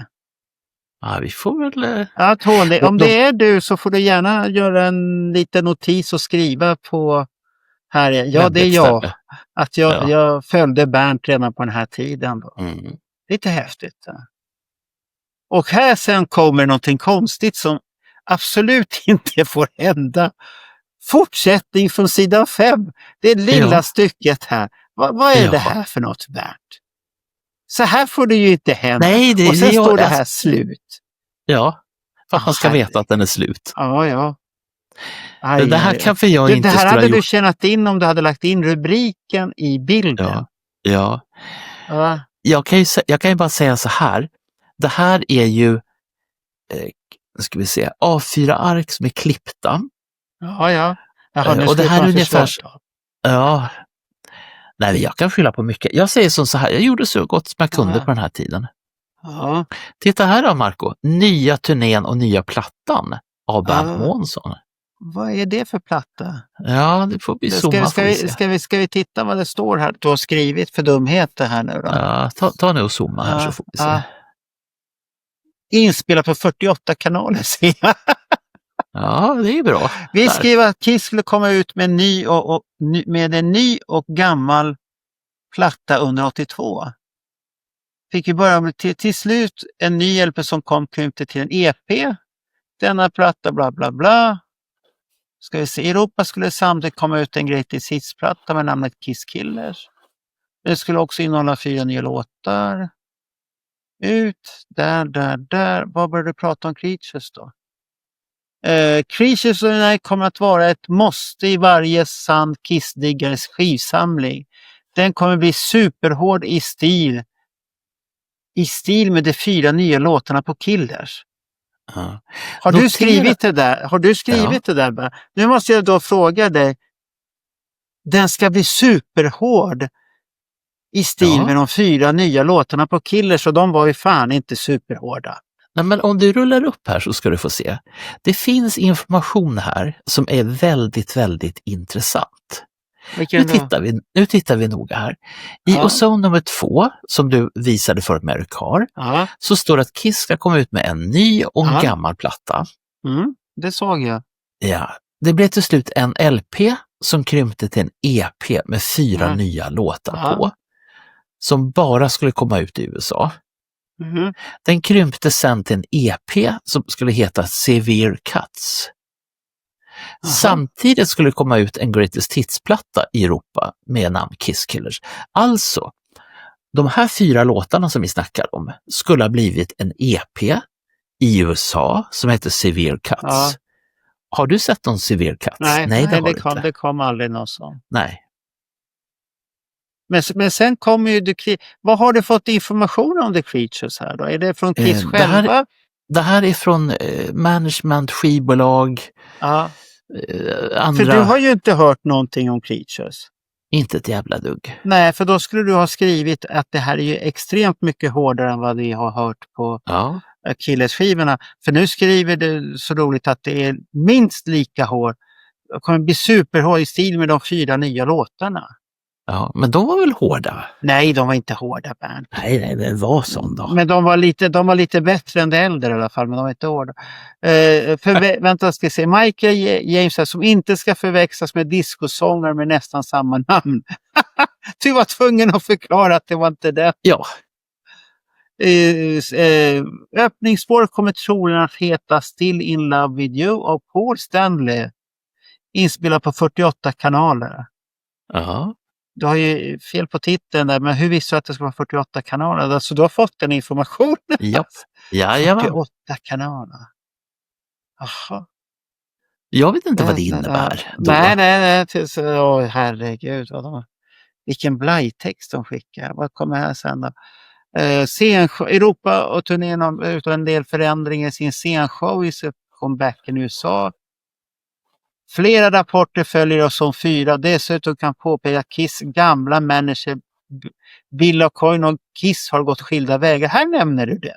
Ja. Nu nämner du att de har gått skilda vägar. Japp. Och så säger du vad han ska använda för gitarrer på Stanley. BC Rich och Charvel gitarrer på turnén. Erik har alltså övergivit Ludwig. Eller har Ludwig övergivit Erik Carr? Bestämt sig för Tamal eller Pearl? Jaha, han har inte bestämt. Det är trummärken. Ja. Och sen är det så här horungar här igen. Horstycken. Fortsättning. Nej, alltså Bernt, det var ju tur att du inte gör någon medlemstidningar längre. Jag hade gjort det på ett annat sätt idag. Ja, för det där är ajabaja. Det där är jätteajabaja. Ja. Så att det är väldigt sällan man gör så. Och så tittar vi här. Och sen kommer det äldre, det är inte så mycket, men hur kom det så att fanns inte de med lyriken i albumet? Det kanske de inte gjorde. Inte i, alltså nu kommer jag inte ihåg, jag för mig att det var någon utgåva. Var det japanska utgåvor du fick dem ifrån då? Jag är osäker så här i efterhand. Ja. Nej, vänta, det är inte alls det. De här har jag fått från fotokopierade ifrån, det är inte O'Coin. Nej. Ja, men då är det Casablanca i så fall. Okej. Ja, det är lite roligt att de har gjort det. Men sen kommer anslagstavlan. Den heter slaggstavlan för det fattas ett och sen kommer anslagstavlan. Den ska vi zooma in på. Den ska vi titta på. Vad är det folk försöker dynga på oss här nu? Ja, och vilka är de? Känner vi dem? Ja, vi ska titta här nu. Nu blir det spännande. Dampadampam, som det heter. Ja. Nu ska vi se här. Vad finns det för syndare här? Vi ska se. Jag söker Kiss-frimärken som Poster sålde 81. Håkan Aspnäs. Aspnäs känner jag igen efternamnet på. Ja. Jag vill också köpa följande Kiss-posters från Poster. 675. Det är bra nummer han vill söka efter det. Och tyska posters. Jag är en brevsugen tjej på 12 bast. Ja. Mina intressen är alla sorts. Kiss, Judas, Priest. Asina? Vem är Asina? Ingen aning. Skriv till en J. Simon-stiggare. Jeanette Brännlund. Är det någonsin eller detta fantastiska trippelalbum The Originals? Håkan Algotsson. Algotsson känner jag igen det efternamnet i Kisskretsar också. Det är han. Ja. Och sen drog du förbi en välkänd person. Var? Rickard Averdal. Vad ser du han? Höger spalt. Jaha, men jag tänkte läsa igenom vänsterspalten först. Aha, förlåt. För man går rakt ner så, Bernt. Man splittar inte på huvudet. Okej då. Vad så Ja. då. Så hade vi Kiss World Tour köpes. Rickard Lindqvist. Är det någon som har... Det är norrman. Rune Hansen. Ja. Det tror jag är ett välkänt namn. Du har en norrman där. Jag har hittat namnet. Fy fan vad häftigt. Vem då? Oj, medan du läser, jag ska hämta en bok. Det här går fort. Fy fan vad Jag har häftigt. 3 planscher från The Elder. John Svensson har av det till Mikael Adelius. Aha. Jag är en hårdrocksdiggande kille på 18 bast, söker en given hårdrockare till breven. Janne Fagerström. Fan, jag känner ju igen efternamnen där. Ska vi se vad som börjar på spalt 2 här då. Jag köper Kiss World Tour. Tommy Berre. Peter Börjesson vill också köpa videos. Här är någon som vill köpa. Finns det någon som har Kiss på video? Ja, Det var väldigt tidigt att fråga i alla fall. Peter Börjesson, han är en avancerad jäkel i Torslanda. Jag är intresserad av allt som har med Van Halen. Rickard Averdal. Ja, det är Mr. Van Halen. Jaha. Han hade Van Halens fanclub under den här tiden. Jaha, det är därför man säger. Säljes, plattorna Hotter den här Love Gun Peter, 30 kronor styck. Ja, men det är taget, det tar vi. Ja. Ja, flera super som 15, ja men det tar jag också, det vill jag ha, 15 kronor styck för flera superposter. Så gör vi en tidsresa så här. Sebastian Nylund i Kolbäck. Säljer Dynasty, Tor Olof Haukedal. Titta Marco, titta här. Ja. Vad är det här? Vad har du hittat? Vänta, jag måste bara klicka så att jag tittar på rätt ställe. Vem är det? Det här är Tor Olof Haukedal, hans bok som han skrev 1980. Jaha, titta. Ja, och så har han en annons där. Så han har en annons här. Jag säljer Dynasty-plakat, det äldre plakat. Ja. Icke spegelvänt och 78 bilder, köper ett Kiss World Tour-böcker. Han samlade redan på turnéböckerna där. Och han hade skrivit en bok också. Om hur det var att gå på Kiss-konsert i Oslo 1980. Ja, men det är ju häftigt. Här köpte du Bravo våren 80, då jätteposten med Gin och Paul var med. Hör av dig. Ja. Ken, där står det bara Ken. Det är här till vilka pris. Sista inskickningsdag för nästa månad, så här 30 november. Ja, då vet vi att det här är innan Creatures kommer, så sitter du och hypar upp något extremt. Ja. Sitter och hypar upp Creatures där. Otroligt egentligen att du visste vissa saker. Att den Still Love You ska vara inspelad på... Den hade ju inte den långa titeln som du hade beskrivit. Den hade det då. Ja. Men sen slutar du hela tidningen med en klassisk bild. Den där. Ja. Den är den här... är de inte är det USA eller London? Jag kommer inte ihåg vad det är. Det där är London. Är det London? Ja. Ja. Så det är så läckert, de här bilderna.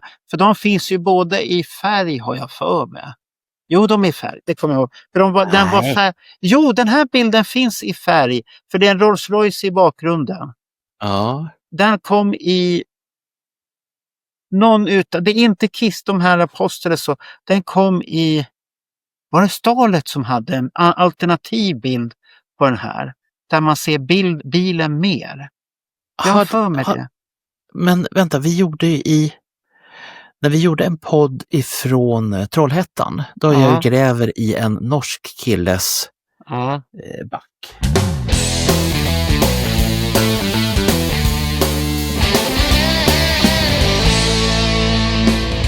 Ja, det där var väl trevligt det här, Bernt. Det är roligt att läsa. Vad skrev man om Kiss och alla tokigheter och sånt där. Vad sa fansen också? Sånt där. Det är lite roligt att läsa. Ja, jag är lite förvånad över en del saker. Ja. Och det handlar om hur mycket fakta det faktiskt fanns och hur tidig informationen var. För att vi ska ändå tänka så här att den informationen som jag fick var ju antingen ifrån Kiss Management eller Casablanca. Det var ju liksom huvudkällan men, för det som var... men sen får du tänka på också att du sa ju där att du hade ju information Ja. från amerikanska sidor, alltså de artiklar som kom där som de skickade till dig. Så att då har du ju haft den informationen att komplettera också med. Precis, men det som var en viktig detalj, det var ju de här korrespondenterna som jag hade. Och jag kan säga så här, jag är faktiskt förvånad så här i efterhand över hur mycket fakta som fanns ute, antingen innan det fanns fakta, typ när det stod Jane Simmons kompis Bob Kulick. Ja. Det var inte officiellt, kan jag ju säga. Nej, för det brukar Jörgen säga att han var bland de första som skrev det i tidningen Okej. Ja, och det är ju... När han pratade med honom, och vem vet, Jörgen kanske hade snappat upp det här lite, och så han har gjort en intervju och börjat fråga Bob. Och Bob tänkte inte på vad han sa, så att ja, men det vet väl alla. Ja. Han kanske hänvisade till det. Ja, men det har stått i en Kiss medlemstidning där, och det har Kiss själva sagt. Ja, och då var det ju okej. Ja, det var ju bara Månsson som skrev den. Ja, man vet ju aldrig för att man kan ju hävda, för du hade ju mycket grejer. Lite rolig sak det här att den nya plattan blir garanterat lika hård. Superhård platta som de här 4 nya låtarna på. Ja. Ja. Men det som jag tycker är mest spännande i den där artikeln, det är att de skulle ge ut de 4 nya låtarna under namnet Severe Cuts i USA. Och det kom aldrig ut någon sån. Nej, för det är någonting som hände där, och vi vet ju inte om det var bara man gjorde det för Europa för att man inte hade kommit, att man trodde att man var tvungen att göra den. För sen kom man ju inte 82 heller. Nej. Konstigt nog, fast det var så hypat och alltihopa. Och Sydamerika borde ha gett klara signaler och sånt här. Men det kom ingenting. Så att jag tycker du får sitta och leta fram det numret från 83, när de har bestämt sig för att ta av sminket. Vad du skriver där. Och Vinny kommer och sånt här. Ja.